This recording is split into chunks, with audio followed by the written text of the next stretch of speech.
Hi అండి. Welcome to my channel. My life my channel. ఎవరైనా కొత్తగా నా ఛానల్‌ని చూస్తున్నట్టయితే ప్లీజ్ సబ్స్క్రైబ్ చేసుకోండి. బెల్ ఐకాన్ కూడా ఆన్‌లో పెట్టుకోండి. నేను వీడియో పోస్ట్ చేయగానే మీకు నోటిఫికేషన్ వస్తుంది. అంతేకాకుండా మీ ఫ్రెండ్స్ అండ్ ఫ్యామిలీతో కూడా ఈ వీడియోని షేర్ చేసుకోండి. అండ్ ప్లీజ్ ఒక్క లైక్ ఇవ్వండి. నాకు చాలా మోటివేషన్‌గా ఉంటుంది మరిన్ని ఇలాంటి వీడియోస్ పోస్ట్ చేయడానికి.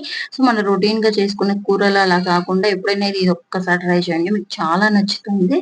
సో, మనం ముందుగా వీడియోలోకి వెళ్ళిపోదాము. ఓ పెద్ద లెమన్ సైజ్ చింతపండుని తీసుకొని నానబెట్టుకోవాలి. నానబెట్టుకున్న తర్వాత ఇట్లా మిక్సీ అయినా వేసుకోవచ్చు. లేదు చేతిలో అయినా బాగా కలిపే రసాన్ని తీసుకోవచ్చు.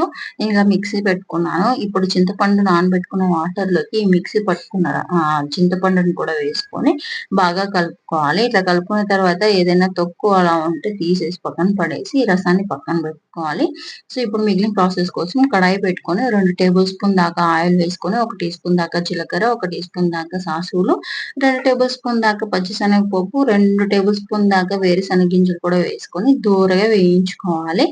తర్వాత ఒక 5 దాకా ఎండుమిర్చి, 7-8 దాకా వెల్లుల్లిపాయలు, ఒక పెద్ద ఉల్లిపాయను కూడా వేసుకొని బాగా ఫ్రై చేసుకోవాలి. తర్వాత కారంని తినేదాన్ని బట్టి చూసుకొని పచ్చిమిర్చి యాడ్ చేసుకోండి. ఒక 7-8 దాకా వేసుకోవచ్చు.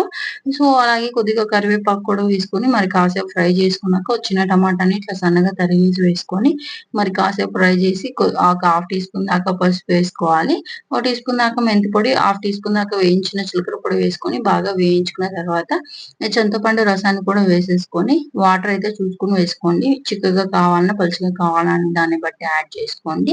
సో, ఇట్లా వేసుకొని కాసేపు ఉడికించుకున్నాక రుచికి తగ్గట్టుగా సాల్ట్ వేసుకొని మరి కాసేపు ఉడికించుకొని ఒక చిటికెడు బెల్లాన్ని కూడా ఏసుకోండి. బెల్లం ఎందుకంటే పులుపుని బ్యాలెన్స్ చేస్తుంది.